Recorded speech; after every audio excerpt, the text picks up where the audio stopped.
Welcome to Roots and Crown. I'm Sheryl Paul. And I'm Victoria Russell. And this is our very first episode of this podcast. So we're so excited to start and so grateful to you for listening. And today we're going to start by talking a bit about the name Roots and Crown, what it means and how it's connected to Sheryl's approach and her work. But first, we'll start by telling you just a little bit about our own names, which hopefully will help us to introduce ourselves. So, Sheryl, would you like to tell us a bit about your name? Yes, and I love this idea that you had, Victoria, to start with our own names. I think names are so potent and interesting and almost always tell a story. So I am Sheryl with an S, and in the Jewish tradition, one of the traditions is to be named after a departed ancestor, but not their entire name, just the first letter. So I am Sheryl with an S because of my great grandmother, Sarah. And I always loved that growing up. I never knew Sarah. She died a few years before I was born. She was Sarah Goldstein, and it linked me to really her extraordinary story of coming over to America from Russia when she was 12 years old. She came to live with two half brothers who she had never met. And I was obviously born here because she had the courage, or she was forced, or whatever the story was, to get on that boat and travel across oceans to this foreign country in this foreign culture without even speaking the language. So I think about my ancestry, my lineage, my connection to Russia, to immigrants. And I think about my younger son who's about to turn 12 in 2 days. And I can't even imagine him getting on a boat, traveling halfway across the world without us. And it fills me with so many emotions when I really stop to think about that story and who my name is connected to. So her story lives inside of me. It always has. And my story, my name, I imagine, lives inside of her as well in some way. That's so beautiful and so beautifully connected to what we're talking about today and talking about origins. My name, Victoria, was chosen by my mom because she loves Victorian literature, like books by Charlotte Bronte and Charles Dickens. And she loves Victorian architecture, like the style of Victorian homes. And I think about how I've always felt similar to my mom and drawn to similar things. So I think about how when I was, I think like 7, we were asked in school to draw a picture of a place where we would like to spend our Saturday. And I drew an antiques shop. So I was always drawn to like old things and also old books. I ended up going to the same college that my mom went to and studying English literature like she did and studying 19th century literature like she did. Mm. And so I think about how at a certain point, maybe in our teens, maybe in our 20s, often there's a moment where we wonder, oh, how much of me is really me and how much was kind of passed down to me or predetermined. Not that my mom ever said you have to like these things or go to this school. She didn't at all. But I think it's natural to be handed things and then at some point to go like, oh, like where am I in all of this? And when we're handed things from our ancestors, like you said, or from our family, that can give us identity and belonging and tradition. And then sometimes we might feel some sort of constriction or have these questions. Richard Rohr, he always says to transcend and include. And he's talking about you don't have to throw out everything that was given to you. You get to look at what was given to you and keep the good and then make choices about where you want to go. So when I think about origins and names, that's where my mind went to. Yes, I love that, to transcend and include. That's such a beautiful succinct phrase for so much of what we're doing in this healing and growing and individuation process of figuring out who we are, what we want to take with us, and not throwing everything away. I think there's that danger in the self-help healing world of cutting out too much and starting anew, because we label everything that we've come from as too wounded or too toxic or too narcissistic or whatever it is. And I think there's a great danger in that, which really does lead us into the name of this podcast, of Roots and Crown. And so many directions to go with Roots and Crown. And I'm almost reluctant to say too much, because I really invite the listener to ponder and reflect on what comes to mind when you think about Roots and Crown. But for me, Roots is very connected to a sense of lineage, a sense of ancestry, where we come from. And again, I think we're very quick these days to dismiss and to try to erase where we come from. And yet we can't really do that as much as we might like to think that we can. It's in our blood. Our roots are our blood, are our ancestry, are our lineage.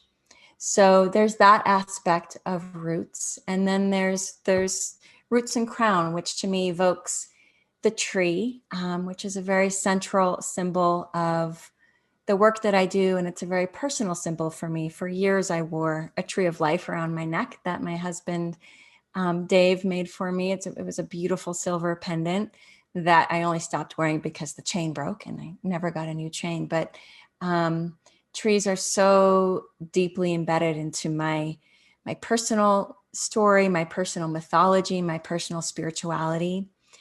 And also to my work, in the sense that the work that I do around anxiety and transitions and just life is really about addressing and exploring root cause. It's about healing at the root instead of only looking at symptoms. The majority of the more mainstream healing modalities today are very much focused on symptom reduction, which is very important and very helpful. And sometimes that's exactly what we need at certain times in our lives, is to reduce the intensity of symptoms so that eventually, when we are more regulated, when we have more of a solid trunk, if we're envisioning that we ourselves are like trees, that we can then do the deeper work of healing instead of only managing. So there are those elements of roots, root cause, healing at the root, and also roots as the connective network, what lives underground, what nourishes. I was looking outside earlier today, sitting in my studio, and we are so blessed to have so many trees where we live. In great contrast to where I grew up in Los Angeles, where there was just one very skinny, sad little tree in the corner of our yard. And I would, in my imagination, pretend that one tree was an entire redwood forest. But it was really just this one very, very lonely little tree. So it's a daily source of immense gratitude. I never take it for granted how many trees live here with us and that we get to live with. And I was looking outside today at this one particular tree and seeing the way that the tree is, obviously so rooted, but the way the trunk just plunges down into the earth. And there's this entire world underneath this trunk of this tree that we don't see. Sometimes we see a tree's roots erupting up through a sidewalk or through the grass, which I always think is so amazing. But in general, we don't see that we see the trunk and we see the branches, the limbs, the leaves, the twigs, which is all the crown, everything above ground. But underneath is this whole world of root systems, of connectivity. And what we are learning now about trees is that, or what we as Western modern people are learning, which I think other peoples have always known, is that the trees communicate with each other. They can communicate across distances with each other through their root systems. And so to me, that sense of rootedness is also a reminder of the ways that we are all connected to each other. And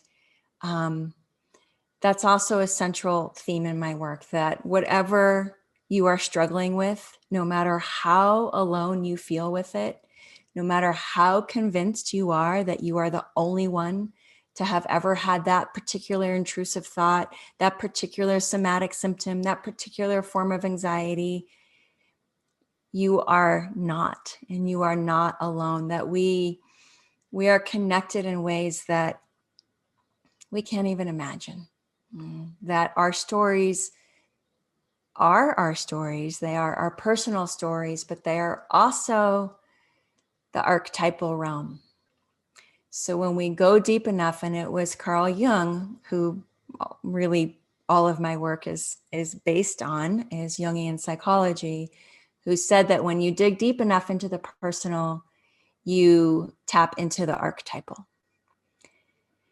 So going deep into those root layers, deep into the personal, we land in the collective, in that place where it is one shared story, one lived human experience. And I think that's very, very comforting, especially for the sensitive, anxious, creative, spiritual mind that can travel off into all kinds of places in the mind that say, I am the only one, and that feel unique, not in a good way, but in a way of shame. So when we tap in, it's a shame reducer. We tap into that collective archetypal root system. We learn and we feel and we ingest through our bodies the knowing that we are all connected, that we are not alone with our suffering. So then we move into the place of crown, which initially when I thought roots and crown, I think I was thinking more of roots and canopy, like the very tops of the trees. But when I looked up crown, the definition of a crown in terms of trees is actually everything above ground, the branches, leaves, stems. I looked that up and learned it too. I thought the same thing. It's just funny that, I didn't quite even know what that meant in tree language or in botany, but that actually makes a lot more sense for this podcast, because when I think of ourselves as human trees, and I think of our root system going down through the soles of our feet, and then I think of the trunk as this central column, which I talk about a lot in my work, is our mind, our heart, our body, our soul on a personal level. So getting into relationship with those four realms of self. And then the branches coming out, and the branches on one side being our connection, our relationship to others, to family, to animals, to friendship, to our sense of purpose, our place in the world, our sense of bringing our gifts to our community. And then on the other side, the other limbs and branches being in relationship to the invisible realm, to creativity and spirituality, to rituals. So much of what we have lost is in this invisible realm, because we are such a scientific, as dream worker Jeremy Taylor would often say, rational, materialistic culture. So we are so in the rationalist, materialist realm that we have lost touch with that side of our treeness, of those branches in the invisible realm. But that's all crown. And then of course I don't think we can overlook the aspect of crown, of the crown at the top of the head, and sort of that regal nature of when we look upwards, what connects us to the sky, to the upwardness, to our highest self. It's such a perfect metaphor and such a perfect name, I think, for this podcast, for as an image of your work. And I would love to go back to something you said at the beginning about roots, and something that when you talked about how there's some loss of lineage and ancestry, and some erasure that happens there. um and it just strikes me how when we do that, we can almost become just a reaction against things, as opposed to like really mindfully being aware of like, oh, this seems to serve me, this feels good, maybe not so much this. um Yes. I'm curious about your thoughts of kind of what gets lost when we become just a reaction against and Yes. not just to what we've been given, but maybe also to parts of ourselves that, as you talk about, like that we might see as an enemy. Like maybe we even feel we've inherited anxiety, like it runs in our family, or Mm-hmm. um Mm-hmm. yeah. When I talk about the whole invisible side, that whole invisible realm of the tree metaphor, all of those branches that live in that realm of creativity and spirituality and our ancestors and nature, it's with the invitation of each person finding Mm. their own spirituality, their own way back.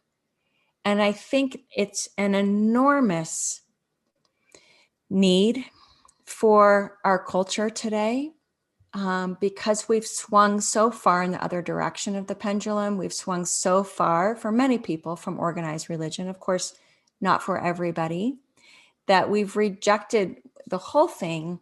And what happens then is we're just sort of walking around as these isolated units, without being held in the tether of something bigger, because that tether was fraught with pain. So it's a very tricky path back to what works for me, the gems, the goodness, the rituals, the traditions that feel good. And can I parse those out? Can I separate those out from what was so painful and what is fraught with perhaps a sense of control or fear, or even one of my causes of anxiety?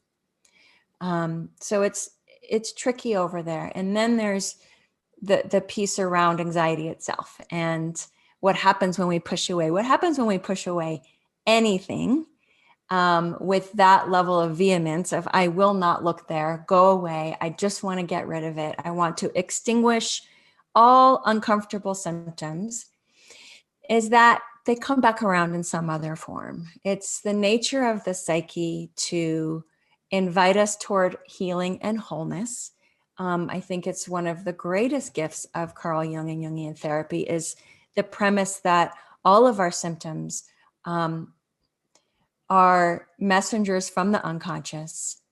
They are arriving from the unconscious, letting us know that there is pain inside, letting us know that there is something off kilter, letting us know that there are places that need our attention.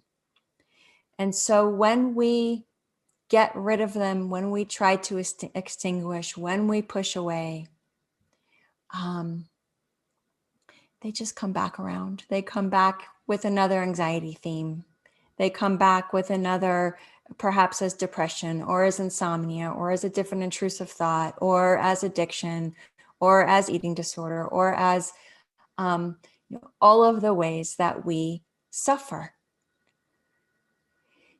And from a holistic perspective, from this mindset of roots and crown, of going into the root gently, not with a sharp spade, but with our hands, of going into the earth of our being and peering inside those dark places and reaching out to connection with others, with the invisible, in ways that feel nourishing, then we're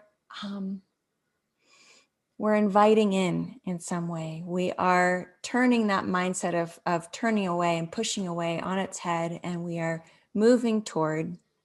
I think this is very much in the mainstream now of Pema Chodron and Brené Brown, of this, the way they talk about leaning in, the way I talk about moving toward. It's all the same thing. It's all the same premise of learning to welcome in and befriend these uncomfortable places inside of us, and really looking at them with that lens, with that headlight of curiosity. And I think that shifts everything. And again, I think it shifts everything because when we realize that we're not broken, that our symptoms are not evidence of brokenness, but are instead coming as emissaries, as messengers from our very wise inner realm, from what lives underneath, from that root system, from the unconscious, everything changes. Right? Then the worlds open up. Then we start to realize, oh, I'm not broken. Therefore, I don't have to fix myself. Therefore, this is really just about learning how to accompany myself, how to be with myself, how to explore these different root systems and branch systems and relationship to self and other, community, invisible, nature. It becomes then a spherical and cyclical process of exploration instead of a linear finish line. Mm. You know what I think is so important about that is that I think sometimes, particularly people who experience a lot of anxiety, who perhaps are perfectionists, Mm-hmm. sometimes I think people hear the phrase heal at the root or get to the root cause. And it sounds like, oh, I just have to figure out the one thing Mm. and I need to fix it in the one way that it needs to be fixed. Yeah. And then I will be fixed and I will be perfectly healed and Mm. I won't have to deal with any of this anymore. And when you say heal at the root, that's not, or getting to the root cause or healing at the root, that's not what you mean, is it? No, but I'm so glad you brought that up because it's a question I get quite often, and and the question comes fraught with so much anxiety of, Mm-hmm. I don't know what my root cause is, Mm-hmm. and if I could only figure out my root cause, and I've been digging and digging and digging, and I can't figure out my root cause. And for one thing, we have to open that up and say it's never one root Right. cause. Um, there are many roots, and they are in some sense changing every day. So it's not something that you're going to land on and say, oh, that's the reason for all of my pain and suffering. Yes, we can go back into our stories, into our personal stories, and understand the beliefs that we were raised with about feeling our feelings, and understand the faulty messages that we absorbed around relationships and self and learning in our minds. And that's all critically important work to do to make those connections.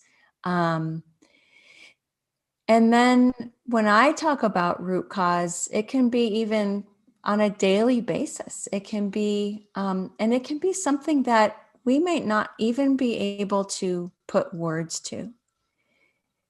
It's not a ding, ding, ding, you got the right answer and you are healed kind of experience. It's much more nuanced and mysterious than that.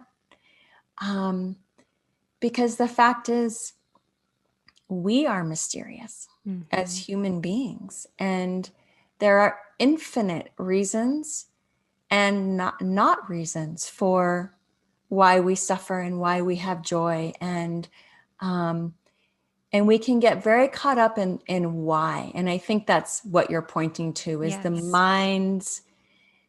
mind's need to know why. Why do I have so much anxiety? Why am I suffering with relationship anxiety or health anxiety or career anxiety or whatever it is? Why? And I get that. I love why. And most times the answer is I don't know. And I may never know. And that drives me crazy. And yet I don't stop seeking, but I don't seek really anymore with the idea that I'm going to land on the one answer and it's going to then solve all of the problem or the suffering or whatever the current thing is that's on deck. It's more of a gentle exploratory process of learning. And that's why the key of curiosity is so critically important. It's being curious. It's looking at our dreams. It's looking at the worlds beneath the surface in the unconscious realm. It's, and yeah, not with the intention of then I'll figure it out and I will answer why. It's so multi-layered. It's so nuanced. Um, it's one of the things I've loved about my relationship with you, Victoria, is that when we're texting about something that may be a source of suffering for me, and I think you have some wisdom about it, and we're going back and forth, and I never have the sense of like, oh yeah, that's it. That's the one reason, Sheryl, and that's going to solve everything. You very much come with, yeah, that's I think a piece of it. And oh yeah, that could be a piece of it. And it's sort of this puzzle that we're piecing together, this puzzle of life, this puzzle of pain or anxiety or suffering or compulsions or whatever the thing is that we're talking through. But it's not this sense of, oh, we've landed on it and here it is and it's a 3-step formula. Yep. If only, right? If only that would be so great in some way, but that's not how it is. No. And I'm someone who has completely benefited from your blog and your work in the world as much as from having you as my aunt and and my friend. I Mm-hmm. absolutely am someone who experiences all sorts of anxiety and I love the tree metaphor because we all know that a tree needs soil and minerals and water and sunlight, but different types of trees need different amounts of water, different amounts of sunlight. There's diversity, and trees, they're affected by the soil that they're in and where they were planted and whether or not the land is protected and someone can come and chop it down or not. Mm. And you don't judge a tree for all the multitude of reasons as to why it's really flourishing or not, or what's going on. You don't judge the tree. You know that there's so many factors. Yes. um, and I just think that we're like that too. Like there are certain things in our control there are a lot of things that are not in our control. There's a lot of complexity. And I love that you talked about the mystery because I think a certain amount of being able to accept the mystery is so alongside of with having kindness and Mhm. not so much judgment is so helpful. I love that tree metaphor of the environment and the nutrients and the minerals and the particular climate. And that's why inner work is so individual. We can't formalize it. We just can't. Um, it can't be done and finished up and wrapped up in 12 weeks. It can't.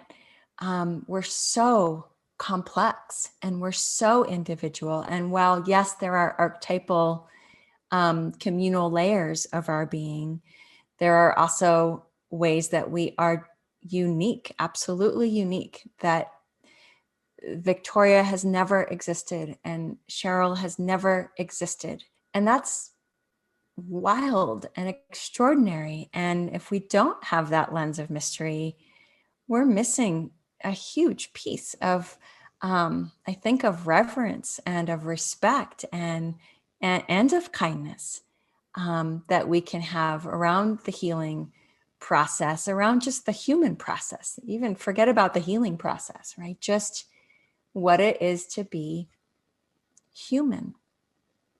So good. Hmm. I know that you have a visualization. Would you like to share that? Yeah, a really brief visualization going with the tree metaphor in this very first exciting podcast. So I invite you to stand up if you can. If you're walking, if you can stop for a minute or two, or you can do this later when you can. Stand up, and if you can, take your shoes off and feel your feet on the ground. If you can stand outside, even better. But if not, imagining that underneath whatever surface you are on, concrete or wood or pavement, that underneath that is the earth, is our Mother Earth. And imagining that there are roots that extend down through the soles of your feet into the dirt, into the layers, into the earth itself. Really seeing those roots going down, these grounding cords that are always connecting you to the earth, just like a tree, that you are now this tree and you have your own root system. And as the roots go down and ground you, so the nutrients, the minerals, the water, those invisible waterways, those invisible sources of nourishment are entering these roots, traveling up through them into the soles of your feet and rising up through your ankles into your calves, imagining the most nourishing, delicious substance, perhaps even braided with light, rising up into your knees, your legs, filling you with goodness into your hips, up into your torso,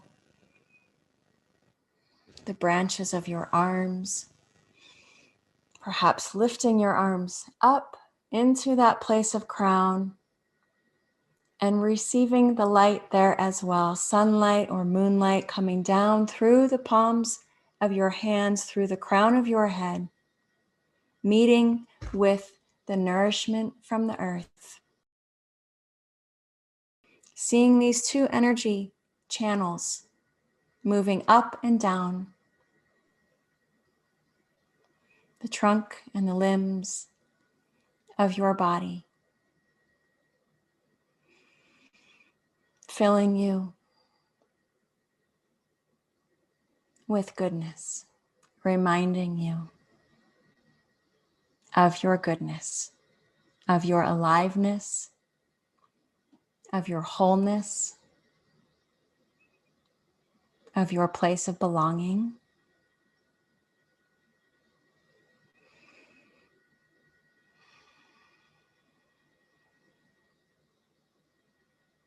And bringing you a sense of peace. So good. Thank you. Thank you, Victoria, and thank you, listeners, for joining us. If you would like to learn more, you can find me on my website, conscious-transitions.com, and on Instagram at Wisdom of Anxiety. Thank you. We'll see you next time.